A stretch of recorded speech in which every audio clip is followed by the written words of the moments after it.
প্রিয় শিক্ষার্থী বন্ধুরা, আজকে আমরা ষষ্ঠ শ্রেণীর গণিত পাঠ তত্ত্ব উপাত্ত অধ্যায়ের চতুর্থ ক্লাসে আছি। তো চতুর্থ ক্লাসে আমরা জানব সরাসরি গড় কিভাবে নির্ণয় করতে হয়।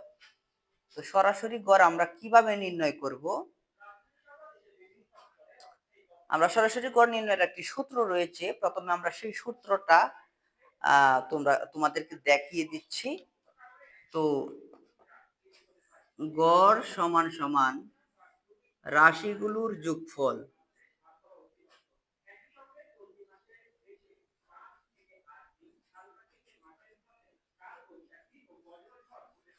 রাশিগুলোর যোগফল ভাগ রাশিগুলোর সংখ্যা। রাশিগুলোর সংখ্যা। তো রাশিগুলোর যোগফল এবং রাশিগুলোর সংখ্যা যদি আমরা ভাগ করি তাহলে আমরা গড় নির্ণয় করতে পারবো। এটা হচ্ছে সরাসরি গড় কিভাবে নির্ণয় করতে হবে। তো আমরা সমাধানটা করি। সমাধান, এটা হচ্ছে সূত্র। এই সূত্র ছাড়া কিন্তু সরাসরি গড় নির্ণয় করতে পারবা না। সমাধান গড় সমান সমান, এই সূত্রটাই লিখবো আমরা।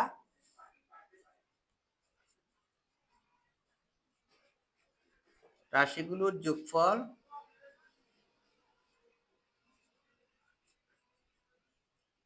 রাশিগুলোর সংখ্যা। তো আমরা এই রাশিগুলো মানে কি, এই রাশিগুলি আমরা যদি যোগ করি তাহলে কি হবে? এই রাশিগুলো এই যে 10 যোগ 12 যোগ 14 যোগ, এই যে আমরা এগুলি যোগ করছি, 15 যোগ 6 যোগ 8 যোগ 20 যোগ 8 যোগ 9 যোগ 10, আমরা এক লাইনে করে দিলাম। তো নিচে আছে রাশিগুলোর সংখ্যা। তো আমরা রাশিগুলো তো যোগ করলাম, এই যে উপরে রাশিগুলো আমরা যোগ করে দিলাম। তো রাশিগুলোর সংখ্যা কোনগুলো? এই যে আমরা 10টা, 1টা 2টা 3 4 5 6 7 8 9 10, এই 10ই হচ্ছে রাশিগুলোর সংখ্যা। তো এই যে 10, এখন আমরা দেখব এই 10টা যোগ করলে কত হয়। আমরা যদি এই 10টা যোগ করি, এই 0 9 9 হচ্ছে 9 8 17 হচ্ছে 17, 17 আর 8 হচ্ছে 25, 25 আর 8 31, 31 5 কত হয়? 31 আর 5 34, 34 40, 40 আর 2 42। তো আমরা যদি এভাবে যোগ করি, আমরা এগুলো আমরা ক্যালকুলেটরে যোগ করে দেব। যোগ করলে হবে 110। যোগ করলে হবে 110। ভাগ করব আমরা 10 দ্বারা। তো ভাগ করলে আমরা যা পাবো 11। তো 11ই হচ্ছে গড়।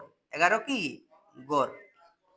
এই সবগুলো সংখ্যা যোগ করে আমরা যেই ফলটা পাবো, এই যে এখানে, এটা দিয়ে আমরা নিচের এই রাশিগুলোর সংখ্যা দ্বারা কি করতে হবে?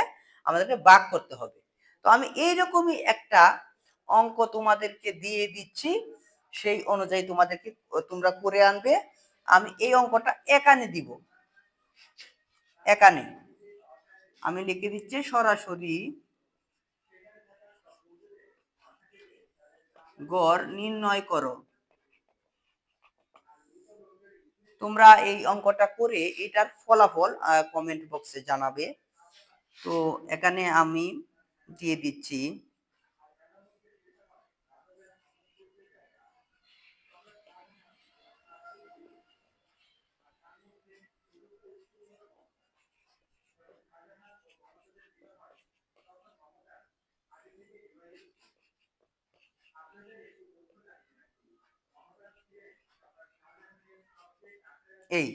এই সংখ্যাগুলি দিলাম। এই সংখ্যা দ্বারা তোমরা সরাসরি গড় নির্ণয় করে আনবে এইভাবে, এই সূত্রটা অ্যাপ্লাই করি। এই যে এই সূত্রটা, গড় সমান সমান রাশিগুলোর যোগফল রাশিগুলোর সংখ্যা, এই সূত্রটা দ্বারা তোমরা এই এই সরাসরি গড়টা নির্ণয় করে আনবে। তো আমরা আগামী ক্লাসে জানবো, আমরা আজকে জেনেছি সরাসরি গড়, আগামী ক্লাসে জানবো আমরা সারণী থেকে কিভাবে তোমাদের দুটি জিনিস দেওয়া থাকবে, একটা হচ্ছে শ্রেণী ব্যক্তি আর একটা হচ্ছে গণসংখ্যা, সেখান থেকে কিভাবে তোমরা গড় নির্ণয় করবে। এটা হচ্ছে সরাসরি গড়। গড় আরেক প্রকার আছে, সেই গড়টা আমরা আগামী ক্লাসে জানবো। আমি আগামী ক্লাসে জানার চেষ্টা করব।